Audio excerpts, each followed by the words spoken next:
Good evening, ladies and gentlemen. Welcome to our weekly catch-up.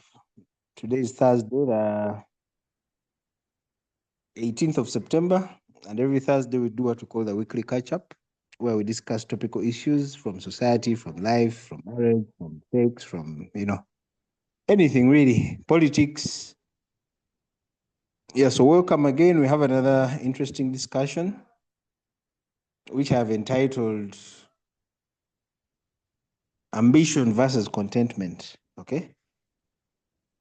We all struggle with this, no matter where we are in life, rich, poor, as we have those labels.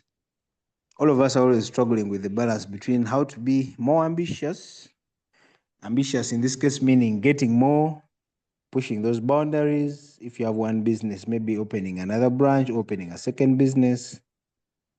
If you have one degree, maybe getting a second or a third.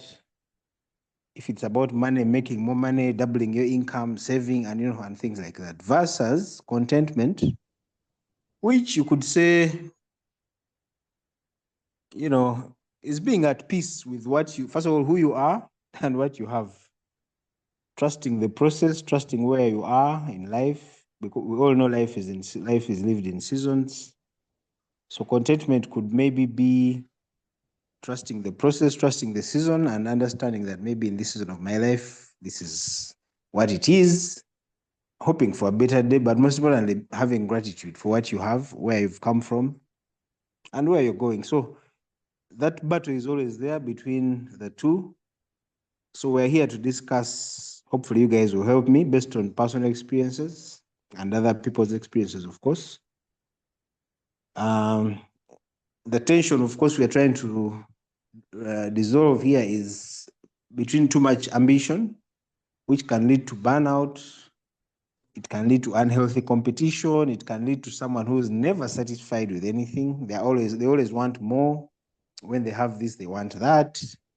When they have one car, they want another, things like that. So it can lead to contentment, rather to discontentment. And even diseases, there are some health issues we come from putting ourselves under too much pressure. On the other hand, contentment, like I've said, could just be being at peace with who you are or what you have. But again, doesn't that lead to stagnation? Stagnation meaning nothing is changing financially, socially, economically, and so on and so forth. Isn't contentment laziness? Okay. Isn't contentment wasting potential? We all know we have a lot of potential. Humans are always able to do much more than they are doing. Okay. I guess that's why we even have motivational speakers. They kind of encourage us to do more, be more, I don't settle, and so on and so forth. So that's what I want us to discuss today. Of course, we're going to be looking at it from different perspectives, from society, from various cultures, even from faith. What does the Bible say? What is the will of God regarding this matter? Okay. Yeah, so welcome. Isaiah, I'm going to start with you since you said you have no power or you're struggling with power. How would you describe yourself? Are you naturally content or you're on the ambitious side? How would you classify or define yourself in that regard? Well, And why? good evening, everyone, and praise God. I wouldn't situate myself in any of the above. You have found a healthy balance between the two? That's what I would say. That's what I would say. I wouldn't say that I am contented. To contentment, I would say I'm ambitious. Then to ambition, I would say that I am contented. So I don't know how I can explain that. When You are confused. Actually, one of the questions we will be asking, or probably you yeah. can start with, is it possible to balance the two? Or are they total opposites, pulling in different directions? Okay. It is in fact the balance or the in between is the normal life. Normal life? What do you mean by Yes. normal life? Yeah. Normal. What I mean by normal life is the life which whose ambition is in the right check and whose contentment is also on the right scale. But I think let me try to angle it from this perspective. There are many mediocres who have termed their mediocrity contentment. Okay. That's a good point. Yes. So, and it is very dangerous because many people will tell you that, yeah, for us, we are content, we are content. In most cases, they actually sharing mediocrity and they are communicating, they are, they are hiding their mediocrity behind the idea of contentment. And I think it matters that we attempt a definition of contentment. Yes, very important. Yes. Now, contentment is when you have the basics and all that you need in relation to your or to an actual goal.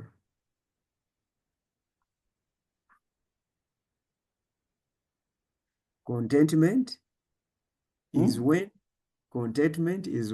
you have all that you need based on a realistic goal of life. So you start by setting a realistic goal. The founding bricks of that realistic goal should be the needs. So when you have all the needs at a basic level, and you have or you are actually on your way to your goals, then the reaction of that kind of life should be contentment. So you are contented if you have all that you need, okay, within the framework of a realistic goal of life. So in other words, if you are to discuss contentment, you have to start with what kind of goal, what kind of realistic goal that you have set in your life. Are your life goals realistic goals? Because those goals that you have set are the ones that wake you up in the morning to go and score into them. And when you do, you don't set other goals because that was your goal. When you score into those goals that you set, then you start living. Because in life, you are either working for bills, okay, and problems, or you have sorted that and now you have started working on your purpose. Because not so many of us actually get an opportunity to serve our purpose in this life because we are fugitives. And through that kind of rat race, being fugitives, being pursued and chased by these bills and these economic uncertainties, we find ourselves under pressure and we cannot make the choice of being content or contented. Because we know that if we did that, we are going to relax and what has been chasing us will kill us in the process. And then we get afraid, and that's how we land ourselves into being captives of ambition. But for now, I wanted you to understand me from this angle, that life should start by setting realistic goals. Where are you going? Towards what goal? Now, the building bricks of that should be that you have all the basic needs. That you have all the needs. And when you have such, then you can now start attempting being content or contented. Moderator, I would like first of all to pause there and you guys can. What are the basic needs you're talking about in this case? Well, the basic needs that I'm talking about, I say you have a house where to stay, okay? If you have not built your own, you can afford one, okay? You have food, okay? You can treat a number of ailments, not of course each and every ailment that you can treat, but at least you can go to the hospital, you can foot the basic medical bills, you can foot those. All right. You have what to wear, you have an income that is servicing your bills. And you have trimmed your bills in relation to your income. Now, for me, those are basic needs. I don't know whether I've forgotten some other basic need there.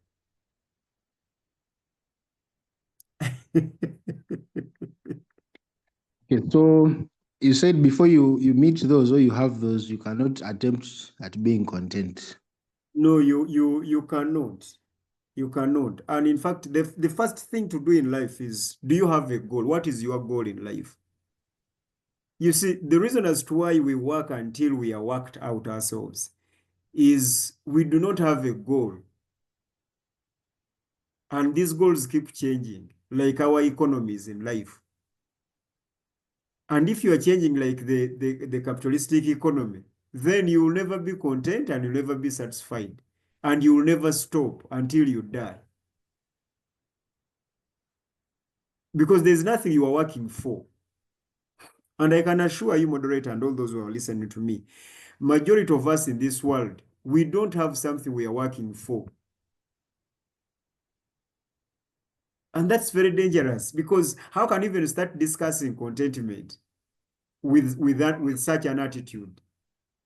We don't have, or we don't know. No, we don't have. We don't have, because if you ask anyone whether they know what they're working for, they will tell you. But they don't have it. That is shifting and it's going to change the next day. So that means you don't have it. Therefore, we are in a turbulence, okay, being swung by these economic winds and tsunamis. So today you are working for this, that has now changed fundamentally. Now you're working for this. That changes the next day, now you're working for this. So when will you ever settle to even start discussing contentment? And like I said, the first step in life, if we were to discuss even contentment, moderator, is for us to define the goal. And that goal is not universal, it is individual. What do you want in life? What do you want in life, and why are you working like you are working? So until you establish you establish that very thing that you are working for, isn't it? You are going to be a workaholic until you die, and you will die with this content. Because if everything is a goal, then in which one are you going to score into so that you can be satisfied that I have achieved or I have arrived? Because our economy and our working looks like we are going everywhere. We are going nowhere but everywhere. So, first and foremost, you're working very hard. Yes, thank you. You should be doing that. Question, for what? Well, I want to be able to afford the things of life: a house, a car, take my children to school, save for my old age. Thank you very much. Thank you very much. For a house, which house? Well, a small house where my family can live, maybe a What do you mean three-bedroom. by small? 3-bedroom house, isn't it? Now that you got a 3-bedroom house, why are you working like you don't have a 3-bedroom house? Because now I need rentals. You see, now I need passive income. Now, have you seen how the goalpost now has shifted?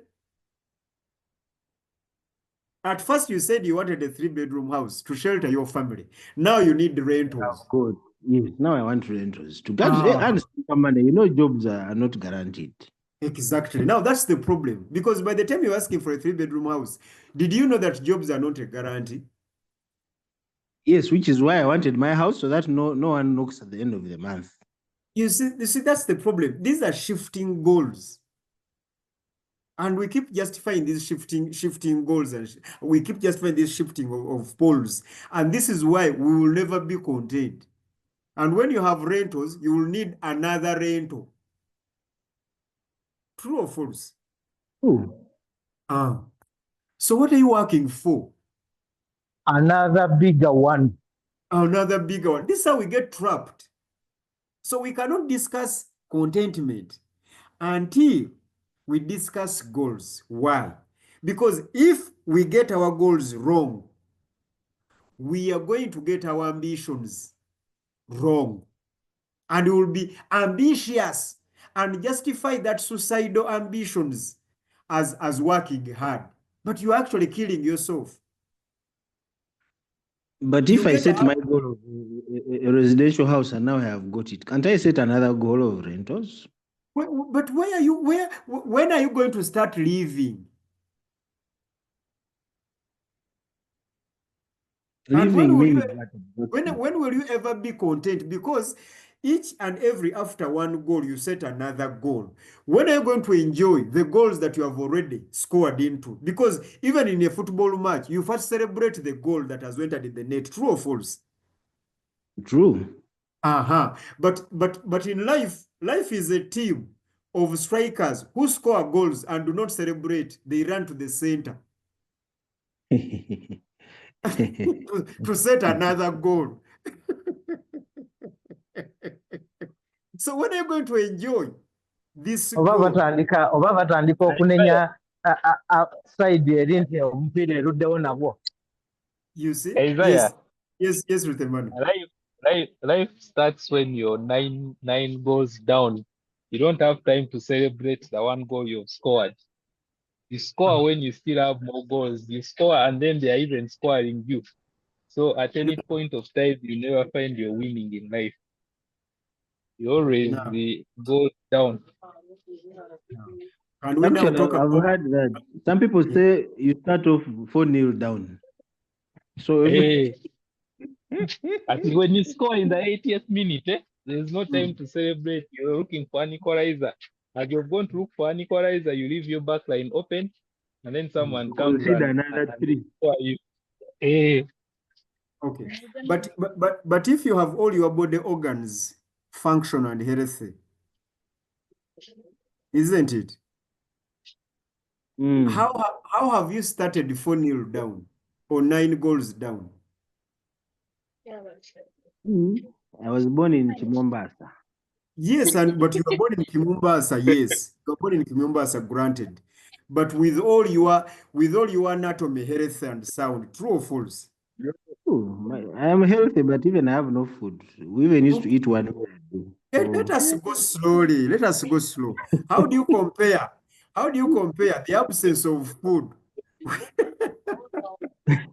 with the sound body anatomy?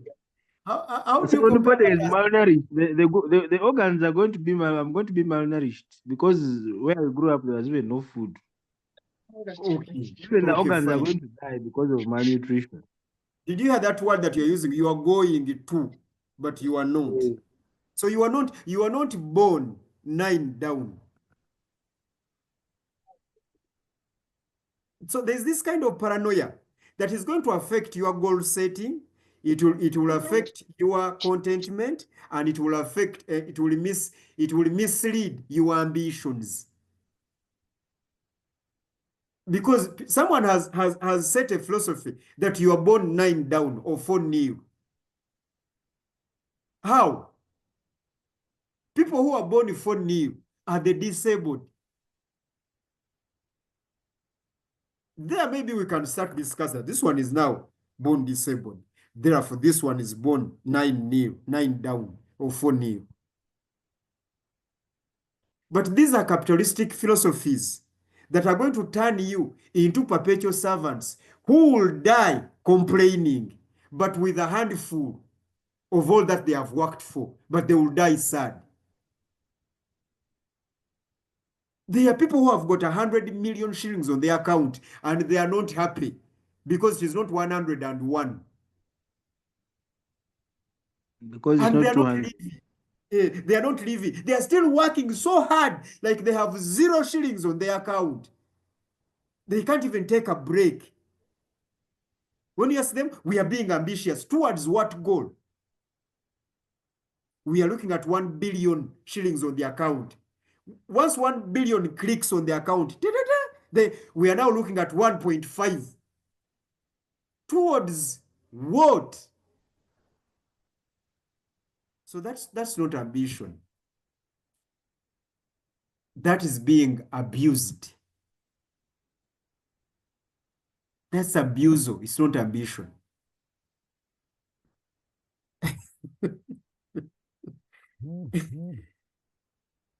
Let me hear from the others who have been following. If you're just joining us, we are discussing the balance between ambition and contentment.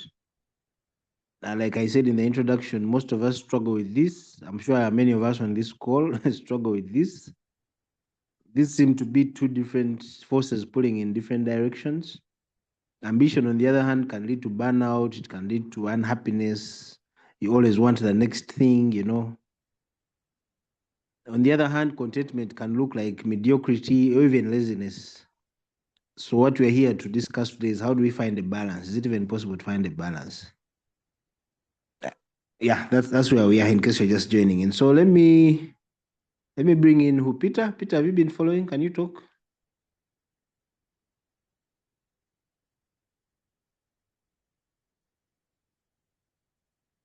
I guess not. Okay, here he is. Yes, Peter. Yeah, yes, please. Yeah, contentment versus ambition. You can start from even the definition stage if you like, or pick it up from where I left.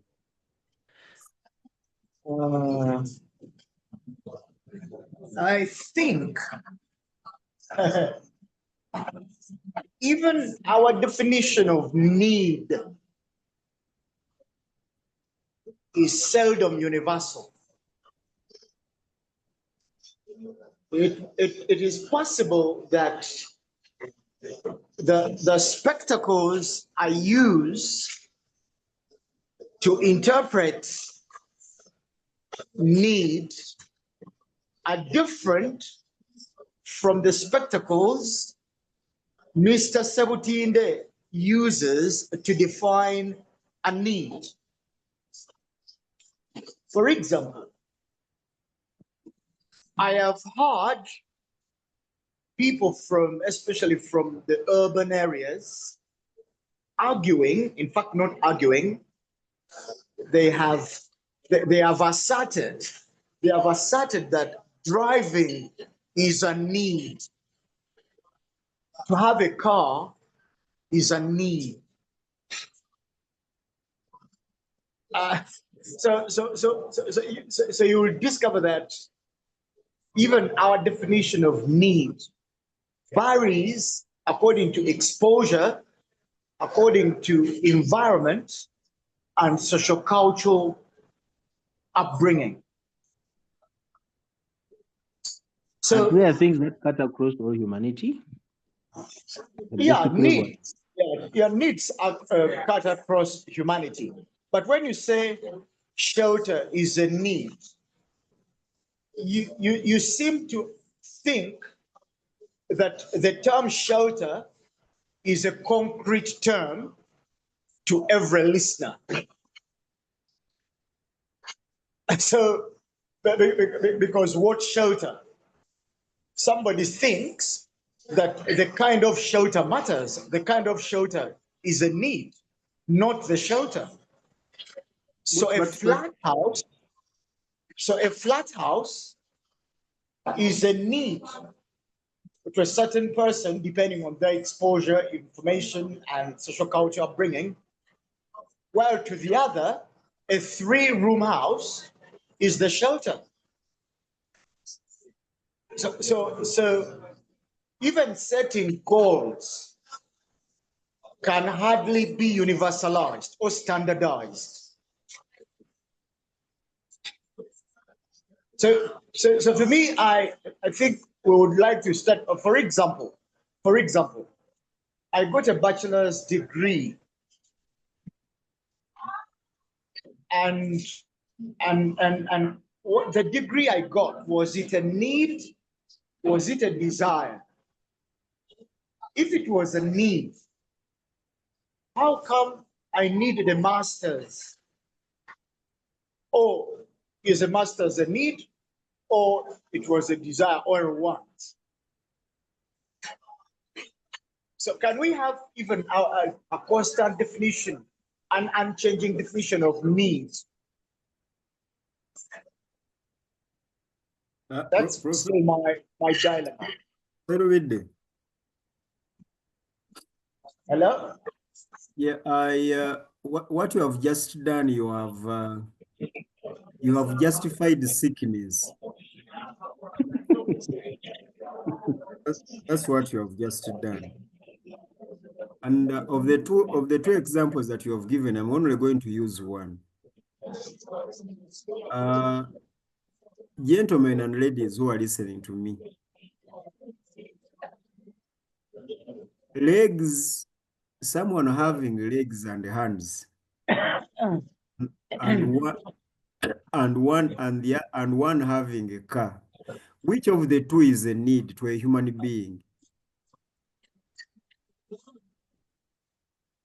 The legs and the hands.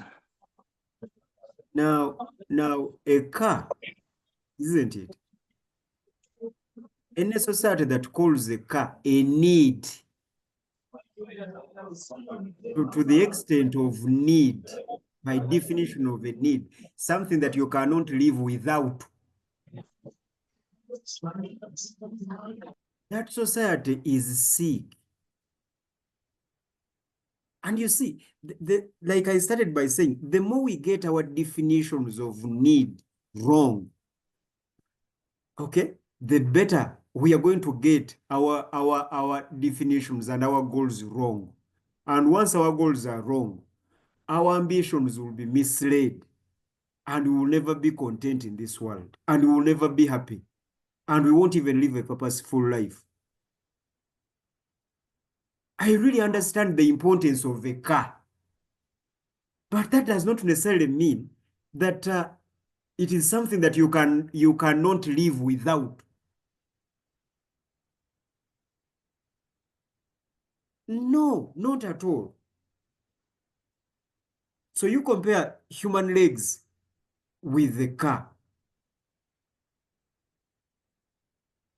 You can't. And you can't put them on the same scale that they are both needs. No. We cannot sacrifice our legs for a car. Very soon, if there is a capitalistic market that is buying human legs, people will be selling their legs so that they can be crippled in a car. You wouldn't do that. Cry in a Benz than in a... I'd rather cry in a Benz than laugh in a... Now that is sickness. Those are sick human beings. So I wanted to come in at the point of my brother Serubide, that the relativity of the term need is only applicable to societies that are sick. So it is just an unfortunate thing that we can even be here and discuss that need is relative. Your needs are not mine. No.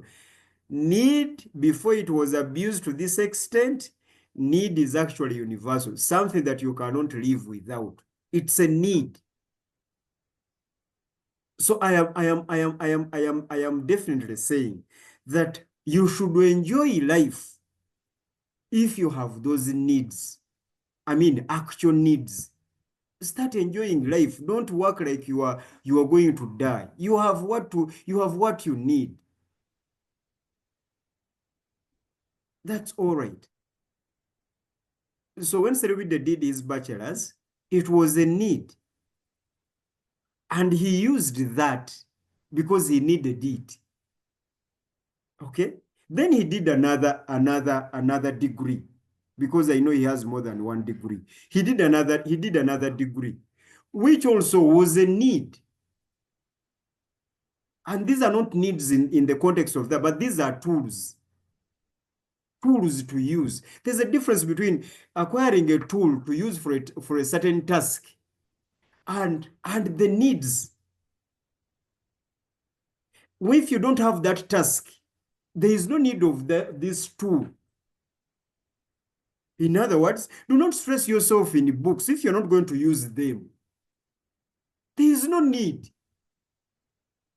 There's absolutely no need of you acquiring that degree if you're not going to use it. There is no need for that. Because education is a tool for a particular task that you have. But if you don't have that task, then why are you carrying all the tools? See, you never know. Life is unpredictable. So you just gather all the tools, you call on them when you need them. Because you don't know what you want in life. That's why life is unpredictable. Because here's the thing. Life will strike you dead, whether you're in the right place with the right tools or not. True or false? True. Then you choose. Life is a buffet. It is a self-service. You come into this life and serve. Pastor. Yes. I need help as you go on, just within what you're saying. When do we because life is progressive. From when you are an infant, you become a toddler, you become a child, an adult, a young adult, and an aged man. Life involves growth. Now, when do we differentiate ambition from growth? And when do we differentiate stagnation from contentment? As you go ahead, please help me there. Thank you. Now, I was saying, because now that is a different question, moderator, let me first make my point that I wanted to make. Life is a buffet. It is a self-service business. Do you know what you're going to serve yourself in this life, in this buffet? Because you cannot come in life and you don't know what you're going to serve. You're just going to look at what other people have served, and you also start serving that. Do you know how many people are on that buffet? If you're going to turn them into your references. It is self-service. What do you want in life? You. Not what others have or what others want. You, what do you want? Because that is what you're going to serve. And that is what you should serve in this life. You cannot come into life and start competing with everyone. Jethro bought a car, I have to buy a car. Ariong started a factory, I have to start a factory. Rutembana is a political leader, I have also to run for that office. Where are you going? Where were you going before you saw those who are going wherever they are going, or those who have arrived? So this is how we find ourselves into this rat race. And we make that confusion and baptize it ambition. We ambitious. Then we become a jack of all trades. Then we are frustrated. We are not happy. Then we develop illness. And we are sick. Majority of the successful people in planet Earth are sick. They have sick bodies. Diseases they contracted from the so-called being ambitious. So life is self-service. What are you going to serve? Do you know what you're going to serve? You I mean, to serve. serving greens and I see someone with the chicken, and yet then I want the chicken also. So what should I do? Let's not talk about contentment, you. Because have you tasted the turkey? There's also turkey on the menu. There's also duck and rabbit. Let Have me you start with the tasted? chicken, then I will see about turkey and duck. Ah, exactly. So that's the problem. So until we get what we really need in life correct, we are just headless chicken running in all sides. For me, that's my argument. We cannot even begin talking about contentment. Contentment of what? Of what we don't know. We are people who do not know what we want in life. Therefore, we don't even know when we can stop. When you don't know what you want in life, you don't know when you can stop, and you don't even know where to start from. So for me, moderator, I submit that you should first of all understand what exactly do I want. Work for that goal. And I can assure you, moderator, and those who are listening, if you set your goal, you will achieve those goals. If those goals are realistic, you will achieve them. But fallen as we are, when we achieve them, we set other goals over other of existing goals. Some achieved and not some not yet. You find some people are running after like 6 goals. When you will ever be content and when you ever start even living? Most of us are not living. We are fugitives. We are fugitives. Now, Ariongo had asked a question. Can I attempt it? Before we go there, Yes. I just want to say we are almost an hour into our discussion. This is the ITiS Weekly Katchup every Thursday, 6 to 8 p.m. East African time. If you are available on Zoom online, feel free to join us. The link is the same. Meeting ID and passcode are the same, so just bookmark it or save it somewhere. We are discussing contentment versus ambition. Those two forces that we all struggle with, regardless of what age or what level we are in life. We always struggle with those. So we are here to see or to find a balance between the two. Contentment on the one side, which can be looked at as mediocrity or even laziness or settling for less. And then ambition on the other side, which can be looked at as greed, okay? And you know, and dissatisfaction with the status quo. So welcome if you're just joining. Isaiah, you can proceed to Tom's question about growth, because Yes. I think I've read it somewhere. Somebody said if you're not growing, you're dying. So is it okay for me to say, okay, I wanted my 1-bedroom house, I've got it, my 1994 Japanese car, I've got it, and that's it? Am I really growing in that sense? Why can't I aim for more? Why can't I do more? And so on and so forth. Please proceed. And by the moderator, you I think we also need to emphasize that issue of confusing mediocrity, laziness with contentment. Yeah, we shall come back to that. Let's finish the Okay, fine. That's all right then. and the growth. Okay. Yeah. That's all right then. Now, one thing I wanted to tell Ariong is that we have to maintain the difference between growth and evolving.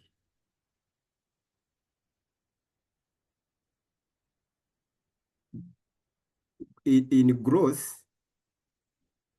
a dog does not turn into an elephant. And then we say a dog has grown into an elephant.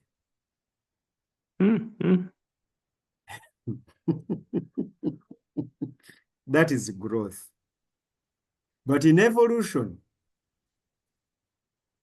a dog can become an elephant.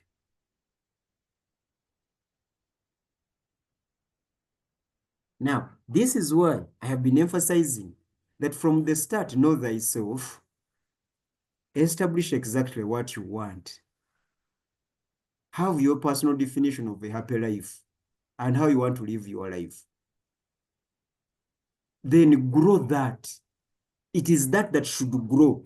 It is that that should progress. In principle, that shouldn't change. It should actually develop. It should progress. That very thing. But you see, if if you were, for example, when you had 50 million shillings on account, you were a happy person. Now you have 500 million shillings on account. You are not happy. What is that? Is that growth? That's not growth. Greed. That's greed. That's evolution. You have just evolved into someone you were not. The blessings that come into your life should not change who you are. No, they should make you a better you. But if you are not the person that you used to be, then something wrong in the system has broken.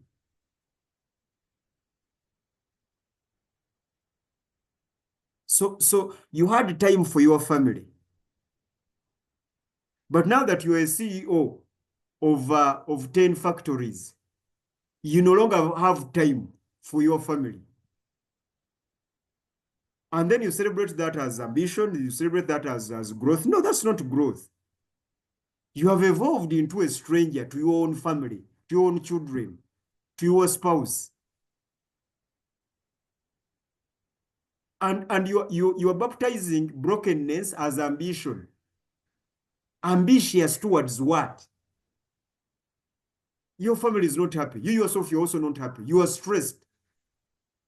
Richer and more stressed. Isn't that a contradiction? For me, moderator, that's my argument.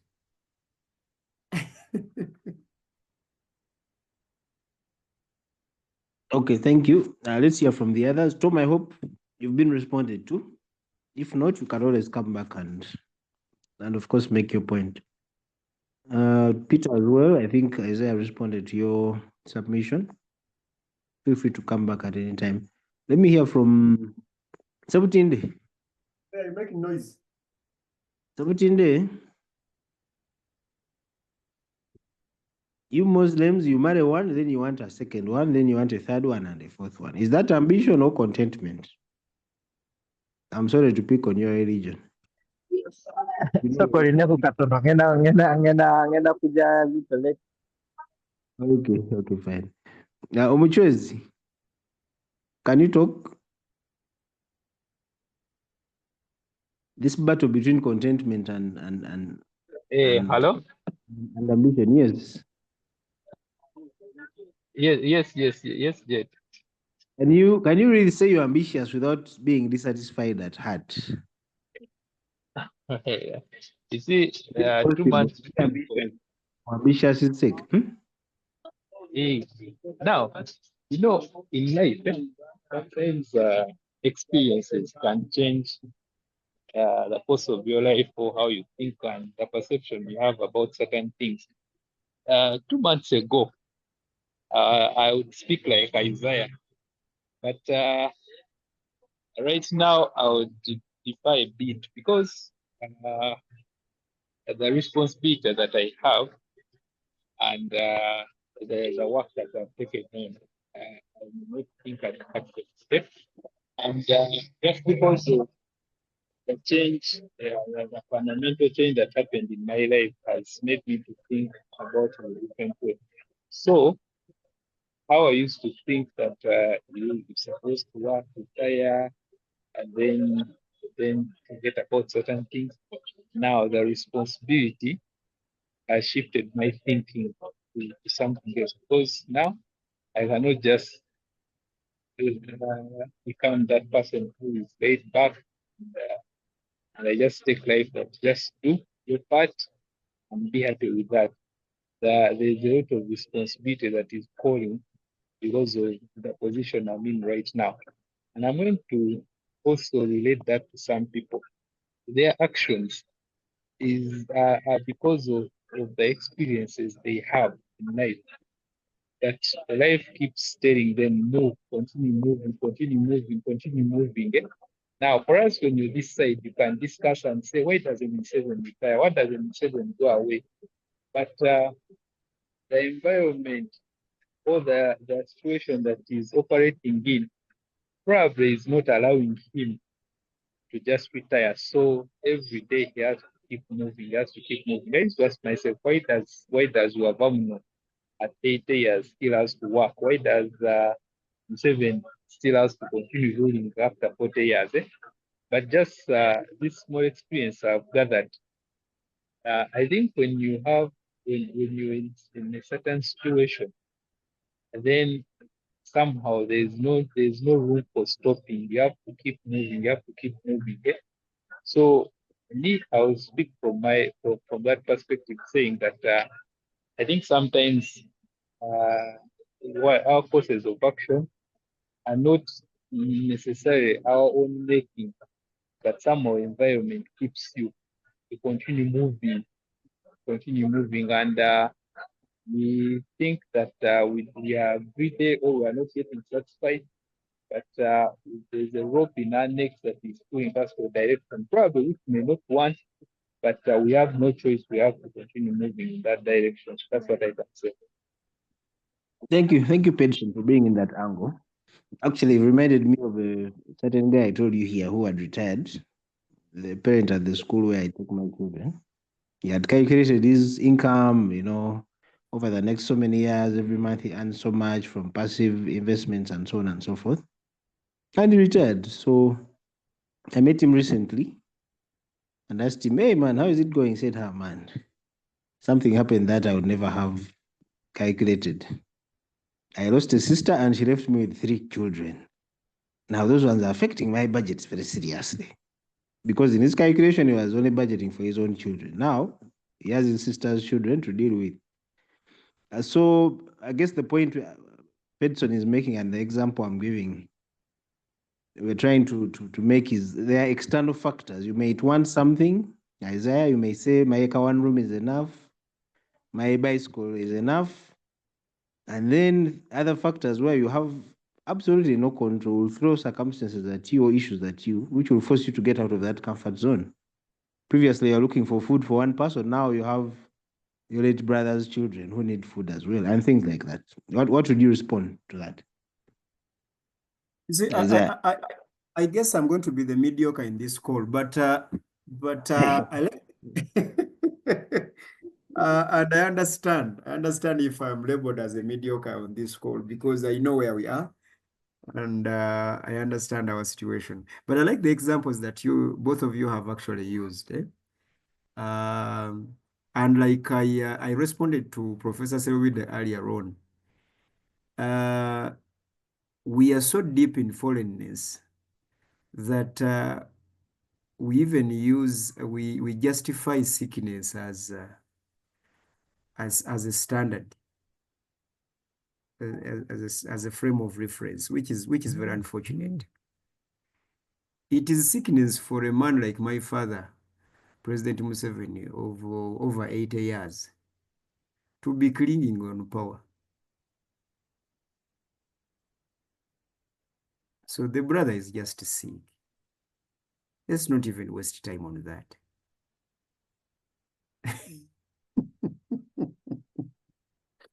Okay? It is just sickness. Because what does he want? He's working for his children and his grandchildren. That's what he said. Working what for them? Because why are they disabled? No, they are not. But we So- are protecting the gains. That is now even the slogan. We are protecting the gains. You see, now that is the problem. And is that goal realistic? You remember where I started by setting realistic goals? Is that goal realistic? Well, we shall see about that at the end of the Chisanja. For this Chisanja, it is. You are running away from the question. For the benefit of this goal, is that goal is realistic? Given the history. It is realistic. We are protecting the gains. Yet, please do not waste our time. We don't have much. We know that that goal is not realistic. Idi Amin tried that, Obote tried that, the Westerners have tried that, not only in Africa, and we know that goal is not realistic. It isn't. It is siasa, really. It is siasa. But you see, someone is sacrificing their life for siasa. Okay? So this is what happens. Now, responsibility. Rutembana actually mentioned that thing several times. Responsibilities. Now, we shouldn't be selective with responsibilities. One of human responsibility also is to live. Can I say that again? Mm-hmm. One of the responsibilities that you have as an individual is to live. So you cannot suspend your life for other responsibilities, or you cannot even suspend the responsibility to live life for these other responsibilities. Like you're going to finish anything. There is nothing that we're going to finish in this world. There is nothing. Everything that you're doing right now, you leave it unfinished. Can you say that again? Everything that you're doing right now, you leave that task unfinished. And whatever you have convinced yourself like it is a finished product, you walk, get out of Uganda, go somewhere. Then you'll come back to realize how unfinished your finished product is after comparing with what others have done. So, gentlemen, you start living. We should stop hiding our failure to live in the name of responsibility. I am working for my grandchildren. For working them for what? So, moderator. I don't want them to suffer. That's why I'm leaving an inheritance for them. Is that a realistic goal? That's the whole thing. You are being ambitious in unrealistic goals. That's what the Bible says in Romans chapter 10. That there are people who are zealous, but in ignorance. You have that zeal. You are ambitious, but are you ambitious in realistic goals? You have failed to talk to your children, to parent them, because you are ambitiously looking for bread. And then when they turn out wrong, you question what happened. You were absent as a father and as a mother, as a parent, you were absent and present as a waitress, serving them food. You were very present and very ambitious and very effective and efficient in serving them as their waitress. But you didn't have time to parent them. And then we turn around and ask ourselves, what happened with this generation? It is because we are not living. Now, another example that you gave, I would like to wind up with that. First of all, you shouldn't be that ambitious to retire at 40. Why are you retiring? And what is retirement? We talked about retirement one time here. Did we? Yeah, we did. Yes. Now, if you retire, okay, then why did you take on your sister's children? Because in the Chibalo of retirement, you are supposed to live until old age, take care of our own children. Yeah. Now you see, the goals were not realistic, because someone who sets a realistic goal is this one. He says that I'm going to retire and I will not take care of my sister's children, come what may. Secondly, that was a crisis. Eventualities happen. Okay, accidents happen. But such do not nullify the principle. The man had decided to relax and live with the little or the much that he had. Because contentment is a decision. You cannot wake up one morning and decide and say, this is enough. There is nothing enough in this world. Enough is a decision. You wake up and say, this is enough. Not because you can't afford more. You can. Not because there isn't anything that you can add. There is so much, but you only decide and say, this is enough. Like I told you, life is a buffet. You don't serve all the chicken because it's there. No, you take what is enough. Because contentment is a decision. Contentment is not how much you have or how less you have. No. Contentment is a decision. You take that decision. And that decision must be realistic. That's why I was hiding or actually presenting the needs thing. Do you have the basic needs?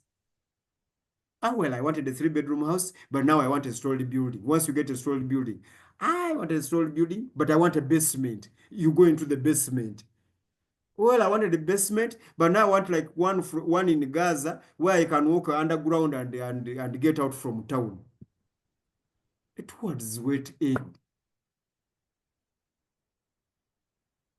So these dangers will happen along the way. But let us first get our principles right. Are we ambitious in realistic goals, really? Or we are just being greedy and hurting ourselves in the name of responsibilities? Thank you. Thank you very much. Let's get some reactions. Peter, you've been quiet. Do you have something to say? Or are you still in that coaster, as we call it? When I was still growing up, before I was 40, I very much wanted to have a successful marriage and family with somebody I love, with somebody I'm compatible with somebody who loves me back or who requires love, and somebody who is compatible with me. I'm compatible with them. They are compatible with me. I've made attempts, and the last attempt I made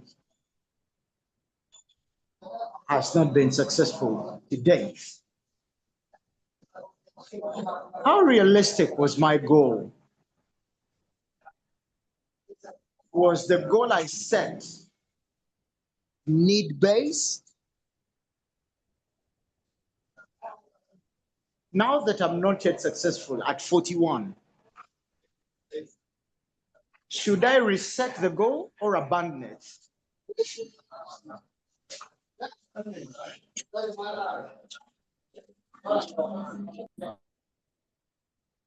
Thank you, Peter. Interesting question, Isaiah. You're the one who talked of realistic goals. Is that a realistic goal? Happily ever after. Happily ever after in marriage is not a realistic goal. Isaiah. Yes. But happily Ever after.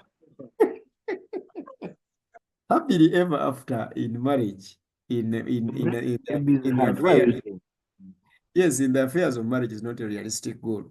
What a realistic goal is marriage, having someone That is the realistic goal. So just because cars crash and the planes also crash, the crashing does not disqualify them as transport means. So you cannot desist from traveling and using them as transport means because they crash, and ships also sink. We still board ships. So moderator, for me, I think that the brother should also should get involved again, okay?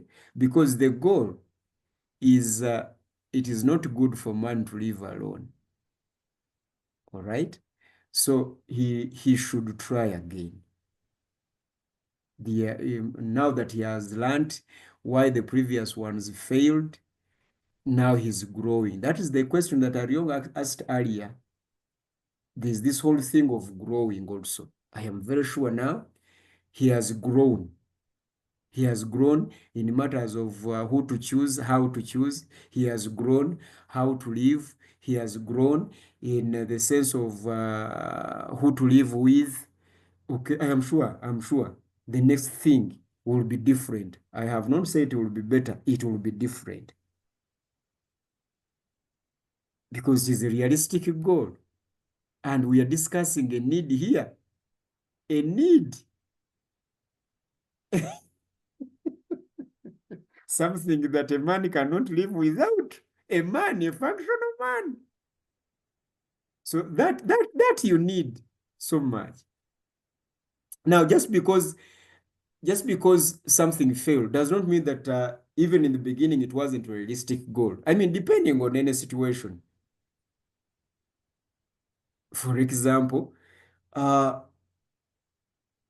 lady, Abby cannot choose to marry me because I am a rich person. And then she falls in love with me in courts because I'm a rich person. That's not a realistic goal. Wealth can go and wealth can come.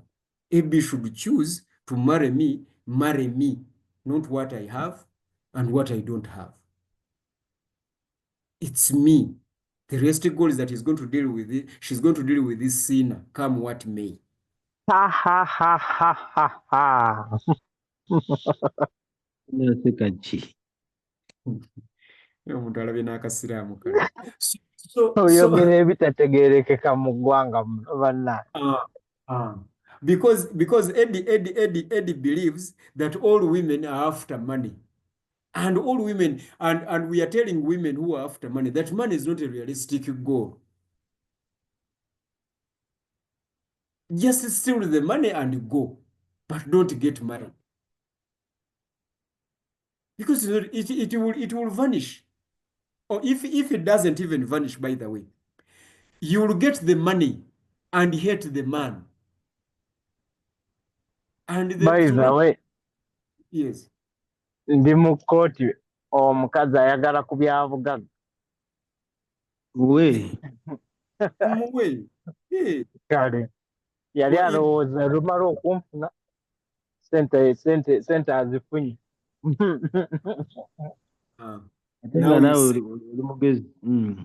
Now you see how money is not a realistic goal to get engaged with someone. It's not, because you might marry a crook like Governor Sebutinde who won't give you a penny. you want to take you want to take Sebutinde's 200 million. Sebutinde will pick 50 million and pay a good lawyer and not give you a single one. And you'll actually pay the damages. It is not a realistic goal. So, moderator, we grow in these matters. That's how we grow. So don't be too ambitious to marry someone that you don't love. Okay? Don't be too ambitious. Why? Because you will not be content in that marriage. Then you'll be saying, Mutuf, nakuyansi naye bba wange saamusiima. He was the one available and willing to come to the parents. Thank you so much. He was the one available and willing to come to the parents. What are you doing?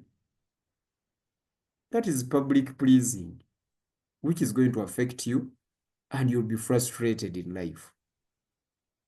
And you'll fight and you will kill someone, or you will be killed. You'll be killed. So for me, moderator, I insist that let us get our goals right. Then our ambitions will be directed correctly. We will get to know when to stop. Okay? Then we will even use time in the right way. Some of us are too ambitious that we no longer use time. It is time that is using us. You must have, the Bible says there is time for everything. You must have time for other things that matter in life. It's not only money that matters in life, but you people. There are other important aspects of life and living. We should pause this capitalistic pressure and pursuit, and also focus on other elements of life and aspects of life that matter, that contribute to our living and our happiness. We must die happy people and live with this joy. It is a painful world. Nothing here is interesting. You must create your own fun. But that is a choice for you to make. You can suspend driving a 600 million car and drive one of 20 million, but when you are happy and you are healthy and you're okay. That is my argument. I don't know whether that is mediocrity. You had promised that we will talk about that. Thank you, moderator. Yeah, that's where we're going actually. If there's no other reaction to that, Tom Ariong, are you still following?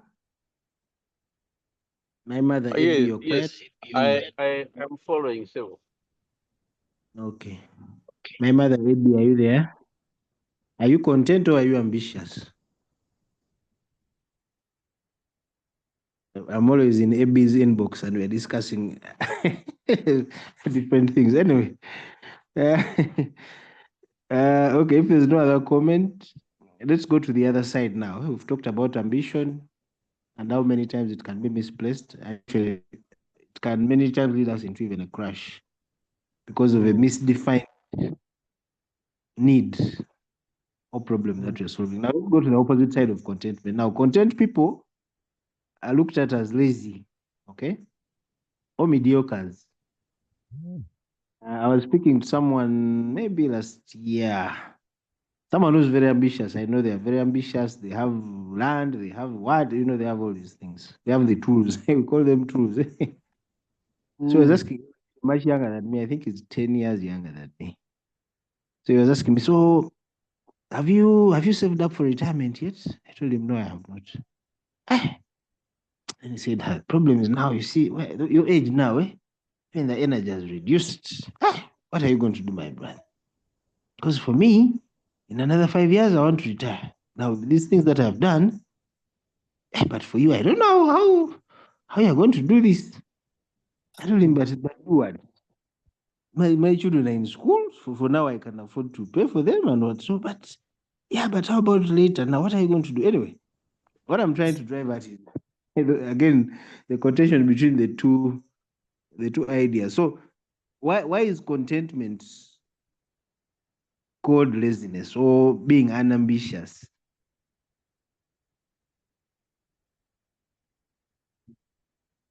Okay. Isaiah, let us go there because I think you're the only one I have today. Oh, okay. So you see, sometimes I keep quiet to wait for other people. By the way, I am sorry because I keep talking. I keep talking because you guys also, you are here, but you are silent. They are quiet. They are not ambitious. They don't want to talk. Oh. Now that it's just the two of us. Isaiah is too ambitious. In talking. You are too ambitious, young man. I am too ambitious in informing and sharing what I know. I guess you're right on that. Young And man, take it I hope I slow. don't bore you. Yeah, I hope I don't bore you. But I'm not sure I have so long to live. I'm not here forever. So I should pour my heart as much as I can. And whenever I can. But anyway, moderator. Why is a 44-year-old guy like me content and not panicking that I'm getting old? I don't have savings. My children are growing up. I don't have retirement. Isn't that mediocrity on my part? I'm using now my own example. Yeah, mediocrity is when your children are not at school and you took the decision to have them and they are not in school. They don't have food, they don't have clothes, they don't have a shelter, they can't be treated. That is mediocrity. But I want to ask you, are your children getting all the above? Yes, they are. Yeah, that's all right then. There is no mediocrity there. Long time ago when we were at Mount Zion, I taught about the 3 dangerous people. Do you remember those 3 dangerous people? No, remind me or remind us. Yes, that you need to avoid at all costs. Number 1 is a religious person. You have to do all you can to avoid that person. He's a very dangerous person. Number 2 is an idiot in power or with authority. That one is also very dangerous. But I'm now for this conversation, those will maybe talk about in the future. But for this conversation, number 3 is a poor, contented man. A poor, contented man. That one is very dangerous. Explain. A man who does not even have the basic needs, but he's happy, is very dangerous.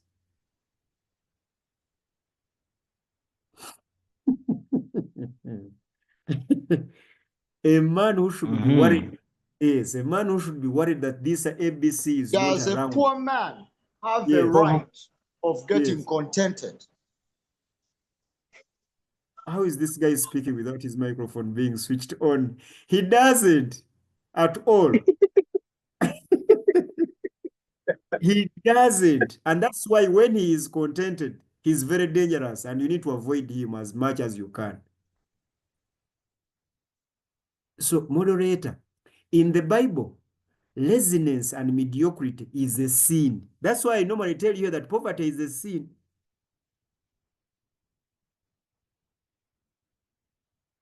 Laziness and mediocrity is a sin. It is in fact blasphemy. It is blasphemous.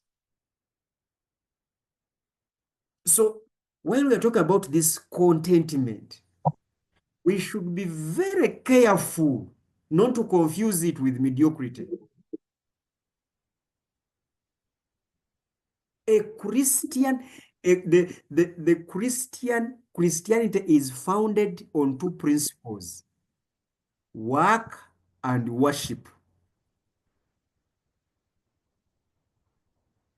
A Christian, someone who believes Jesus Christ, must be very hardworking.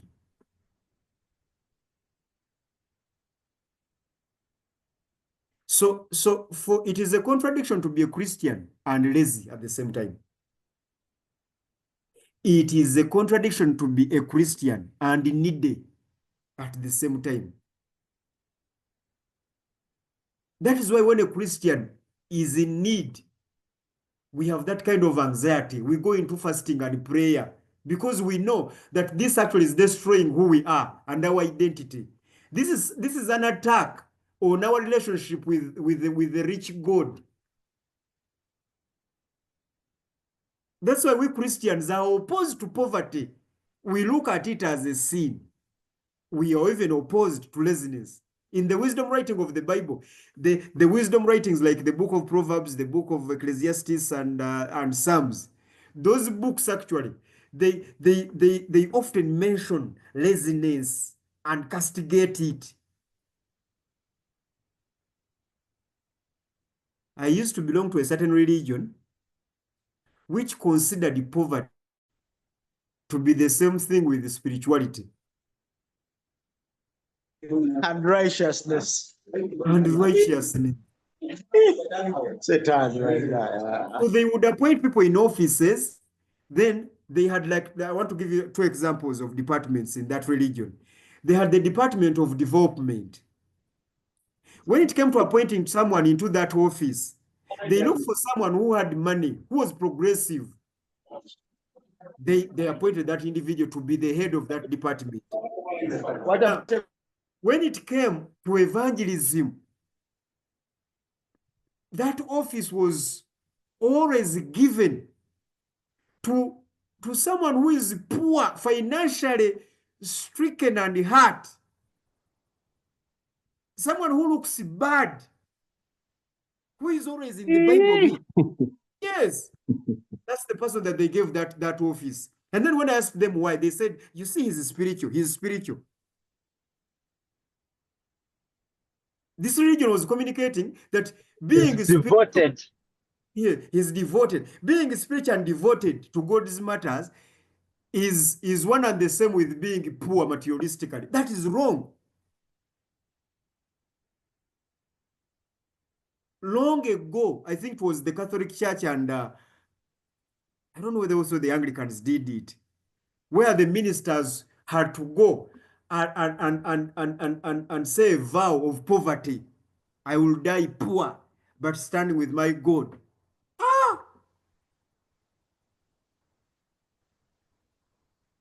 So it is actually wrong. It was even in African traditional religion, where these witch doctors look like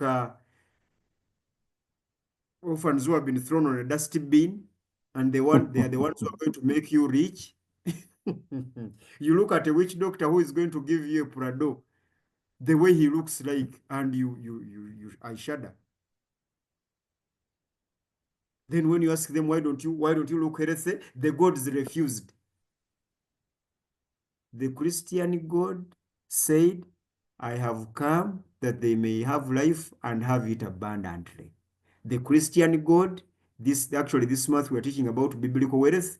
I have demonstrated so far in the first 3 episodes how the Christian God is a God who is oriented to wealth. He wants you to be wealthy.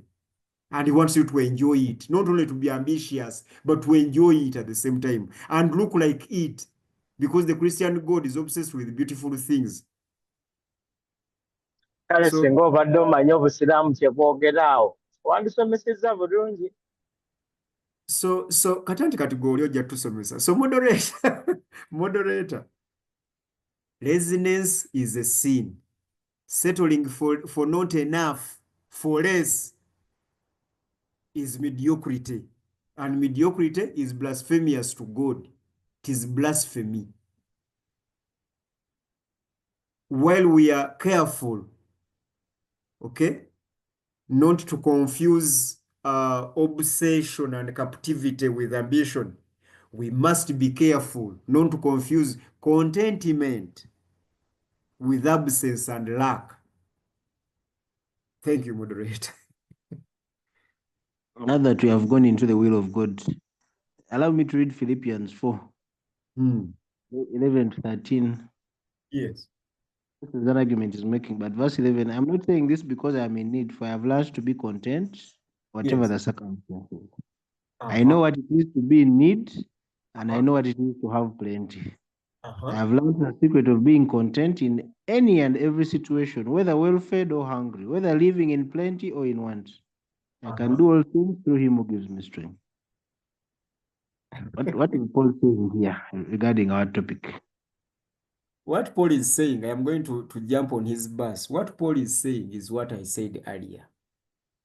He says a number of things, but let me first of all pick the principles. Principle number 1, no one is allowed to say that they are content unless they have experienced the 2 sides of this life.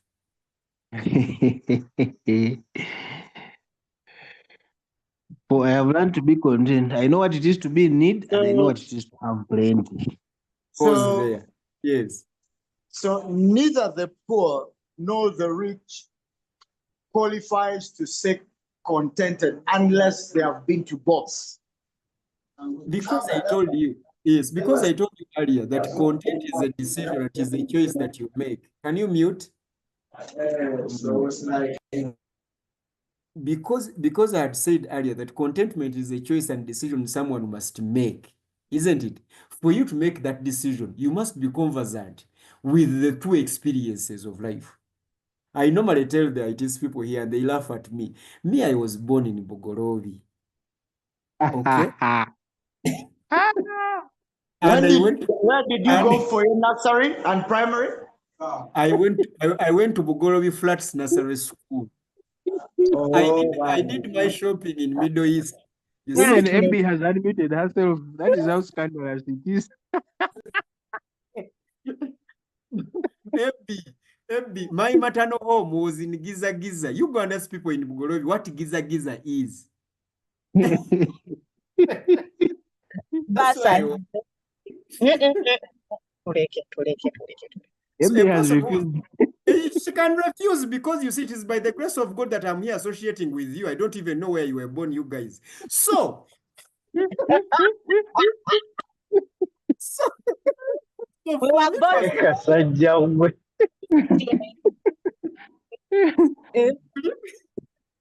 Philippians is talking about people like myself. So, people who are born in Katikamu. Katikamu. And matters worse, they were born SDAs, synonymous with poverty. Really? You cannot say that I know what it means. What? You only know one part of life. I'm calling me.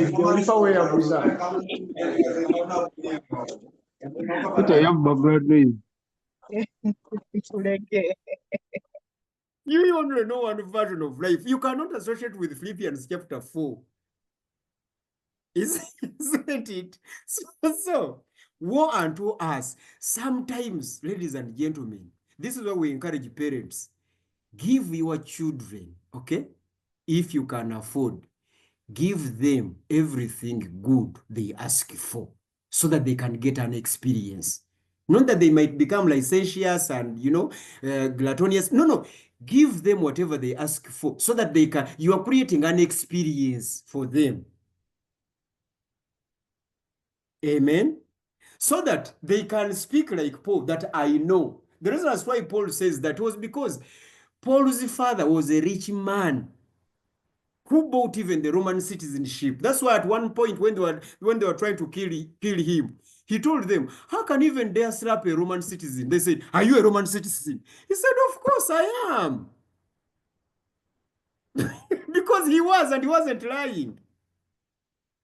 But because his father was wealthy, he had bought that citizenship, which was very expensive. He went to the topmost universities of his time in Tarsus. And then he started now ministering to this gospel.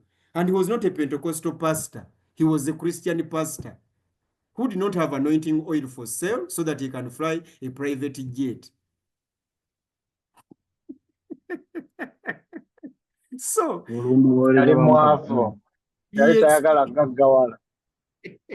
so he experienced the problem of being in need. So Paul said, if I lived that Porsche life and I am now in this dire need and I cannot steal, I am content. So some of you, when we tell you that break off from what you are doing, you are afraid, you get paranoid because you think that you can save yourselves. It is a contradiction to say that we are saved by grace through faith alone and then come back and say that I am saving for my future. Which future? What will happen tomorrow? Which tomorrow? There was a guy in Luke chapter 12 who had our mindset. I have now saved enough, my soul, my heart. You can now sit and eat because you have enough for the next 25 years. He retired on that basis. And then God came and told him, you fool, who told you that you are here tomorrow? You enjoy life now. Do the right things right now. Live now. People, we are living right now. If we fail to live now, we will never live. But moderator, there's something else that Paul said down there. Read again that verse. Okay, let me start Moderator. again. You Yes. just pick up whatever. I'm not saying this because I am in need, for I have learned to be content, whatever the circumstances. I know what it is to be in need, and I know what it is to have plenty. I have learned the secret of being content in any and every situation, whether well fed or hungry, whether living in plenty or want. I can do this through him who gives me strength. Now, two things finally. Number one, can you behave the same way you behave with a job without a job? What do you mean?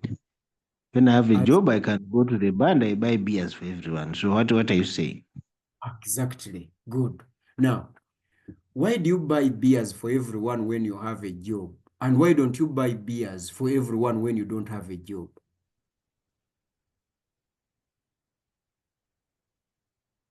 Because I have to show that I have a job. That's why I show, you know. Reason number one. Reason number two, others will tell you, because I I'm can not afford. content. I So why can can't afford, I have the money. Thank you, 17 day. Because I can afford, I have the money. Now, the Bible always demonstrates this whole idea of contentment in a very funny way.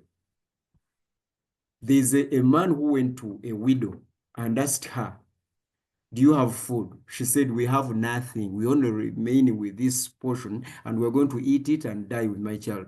And then the man told the woman, you give that to me. Question, contentment means that you can share the little that you are surviving upon with your friends.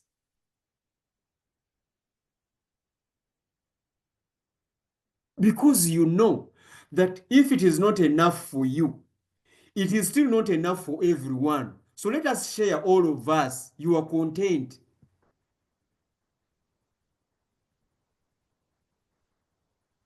So some of you, when you have 20,000, you cannot give your friends 10,000 because your idea is 20,000 is not enough.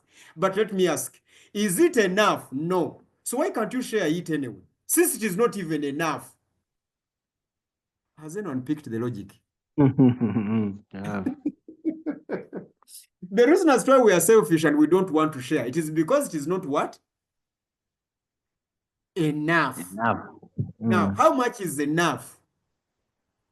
No one has it.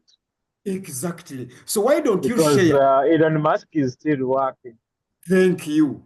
He even lost his spot, his number one spot now. Now, now that we agree that there is nothing enough, why are we not sharing whatever that we have? That is the sign and the fruit of contentment. It is a fruit. That's why Paul concludes by saying, it can only happen in him Who gives him strength? who gives him strength. We should pray that God gives us strength to look at life differently. And then we be content. We stop fighting each other over land. We are going to leave this land here. Recently, I was at ITiS and I was teaching about giving. And I told them, if there is something that can be taken away in your absence, please take the honor and give it yourself.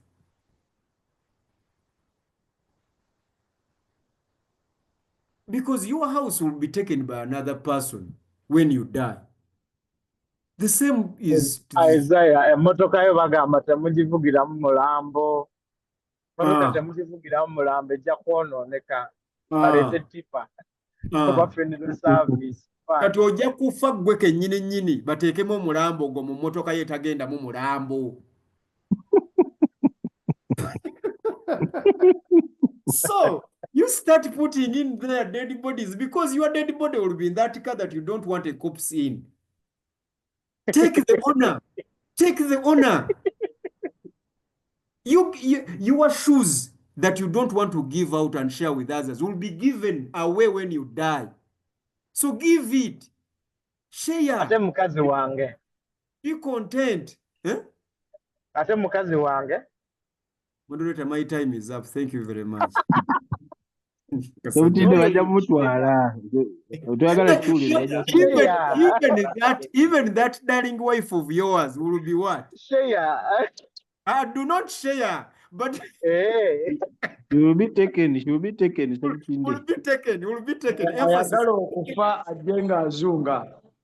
Musumba. Musumba. oyo Yes. talina kyayise Musumba. Yes. Tombu jangu. Mu Lutezo tulina kye tugamba mami seikulu kobaale. Nti bw'oba onoolya obutiko kubanga obutiko buyingirwamu mangu envunyu tolondamu nvunyu lya buli kati bwe kituuka ku sharing a woman omusumba ananaagira sharing a car, sharing land, sharing a house, sharing money talina tabbu. Mami seikulu kobaale. Mami seikulu kobaale. Mami seikulu kobaale. Mbona abonera wano bannaye oba nakola kyense. Musumba seikulu kobaale. Ndoza kati now, moderator, now you see the problem. I was born in Bugolobi. I'm dealing with Seikulu Kobale. You see?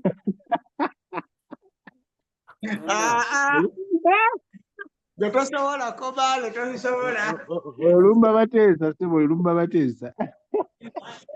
ate nga talina right naye wetuddako ewaffe mu busiraamu yes I can wetuddako ewaffe obwavu babugeraageranya na bukafiiri okubeera nga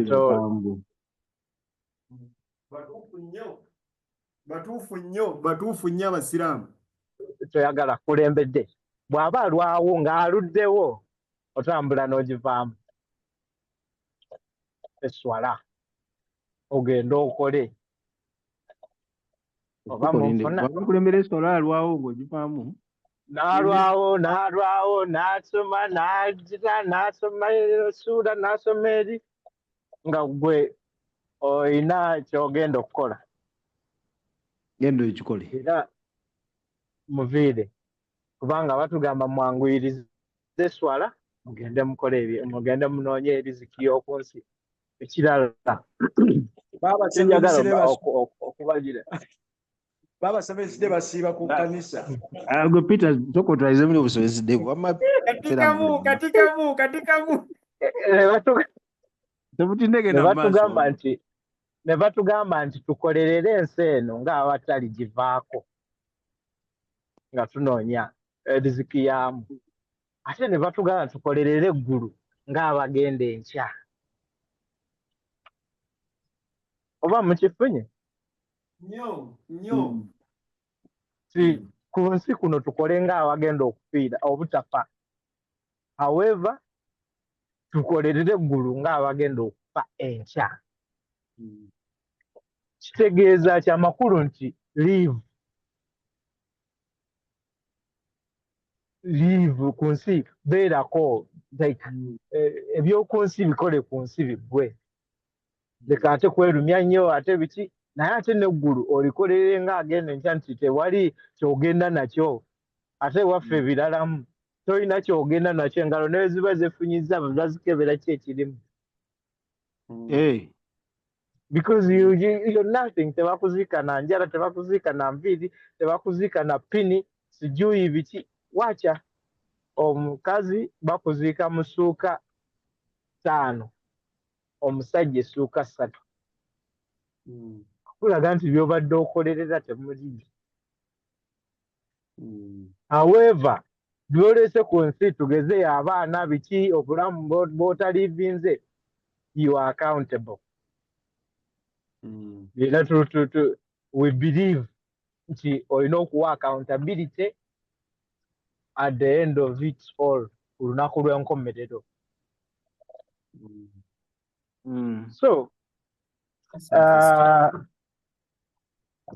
ffe ngaffe batusomesa ebintu bineno okusiima Mungu kyakoze ki kyakuwadde ebirungi n'ebibi naye ate imaamu olina okubeera ng'okola imaamu olina okubeera ng'okola gw'omukulembeze sente z'omuzikiti ndala nnyo ne riziki ndala nnyo na buli kimu kwegamba buli kimu kyayawulwa kati njagala okubawa example yange ng'omuntu bintu bingi I've seen good life very good life that nobody can imagine however mu 2005 2004 twali tulya nnyimba za Bugembe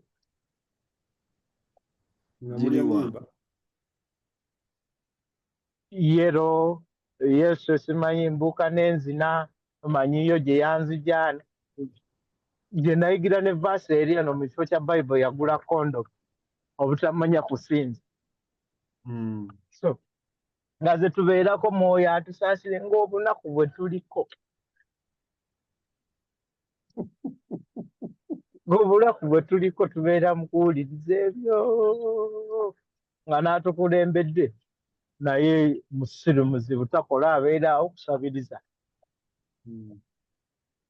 so I've seen very good life I've seen very bad life I've been mbaddeko n'ekasente akatono good life sebo twagiraba ku kalina sebo twagiraba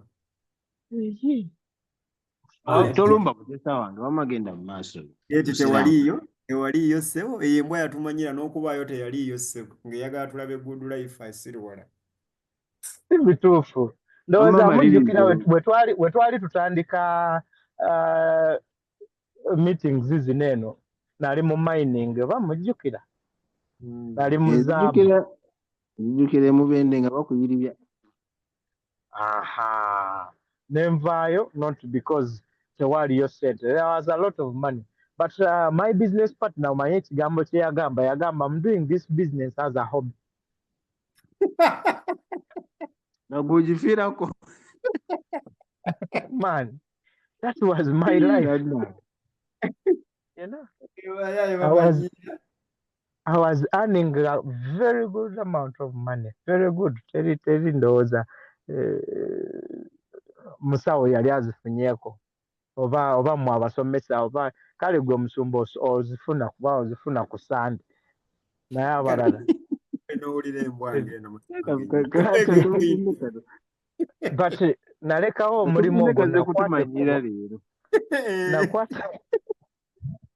nakwata ekkubo nenvaayo neŋŋamba no this is enough I resign as a managing director so take it on then I started this company Safari with Edris era nayo yali eguliddwa recently yali eguliddwa like 6 months ago gayi ng'agenda kugigulamu yonna ampeemu sente mbeere nga nkola naye mu mining naye yakola ekintu kimu we were in Queen Elizabeth n'akwata remote ya SL okuba yali tekola n'agisuula mu toy n'aflashing immediately nemugamba I'm not going to work with you I'm not going because this man was extremely rich he was worth 11 billion US dollars kati because of that nemugamba I'm not going to work with you nenkyesenyiwa because talina magezi and it's not all about money because my salary was going to be 5,000 you know every month which it was quite a good deal but because I've seen some good life I've seen bad life I respect you know humanity and you know sense of humor and all that I mean respect for everybody so living I don't want you know this thing yes I want to drive it but I'm okay you know I don't have enough and nobody has enough but you know whatever comes I accept because it's not my making. It's not otherwise singa buli omu yali asobola okwekolera ekikye. You know, Isaiah singa kati bali bonna bali branch ze bagondi bakakande bani singa branch ze. I thank you. Olumba. Ensonga yo ssebo tweyanza genda mirembe ssebo. Kasi. Kati manyira kana akasajja. Naye point eyo gye tubaddeko nti banaye ogamba nti ndi content. Olina okuba nga olabyeko ku birungi ne ku bibi. Yes. Oyinza okugambira nti kati ndi content. Olina okuba ne balanced frame of reference. Ng'omanyi kye bayita okubeera obulungi. Okay? Nga wali obaddeko obulungi.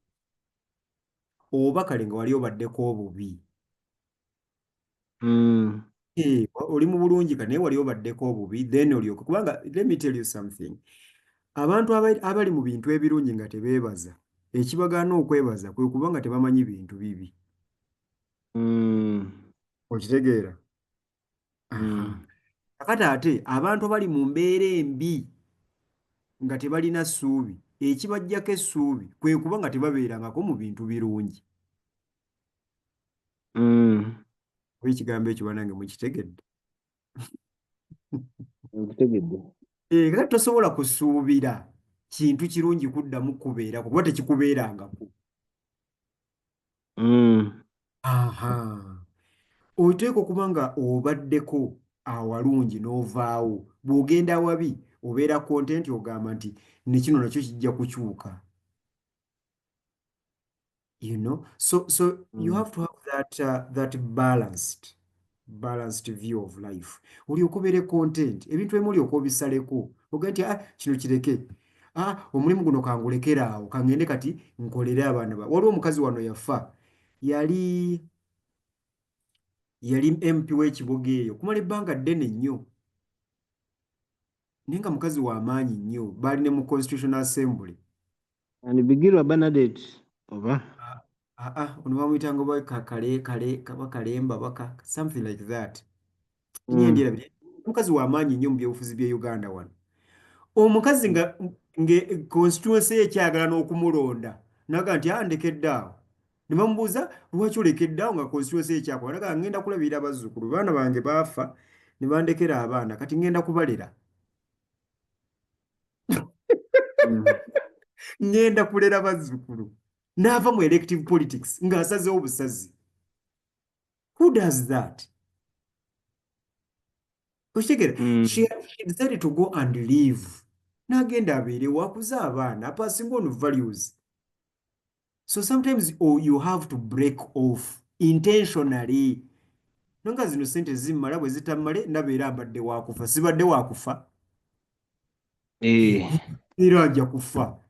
Kale oteeka okutuuka ekiseera n'ogamba kandekeraawo kati kankole ku kino kati kankole ku birooto byange. Abantu bangi tulina ebirooto tetubikolanga nako. We've never focused on our dreams. Why? We are in the rat race of serving the master called bills. Unending bills. Zikoma. Tezikoma. At a certain point ennyumba y'e Kampala olina okugireka ogende mu y'okyalo eriko oluzzi olutaliiko okusasuza mazzi. You need to retire. Ogaye kati banne ndekedde awo bye sikoze sibikoze bye nkoze mbikoze. Abaana mbasomesezzaako wano we batuuse bajja kwesomesa ebirala. Eyanza moderator. Temulowooza tugenda kusukka waawo. It is already 4 minutes past time. Thank you very much for joining in. We'll be back again on Monday with the Q&A session. And the moderator next week was Isaiah. We'll see. But thank you very much for joining. God bless.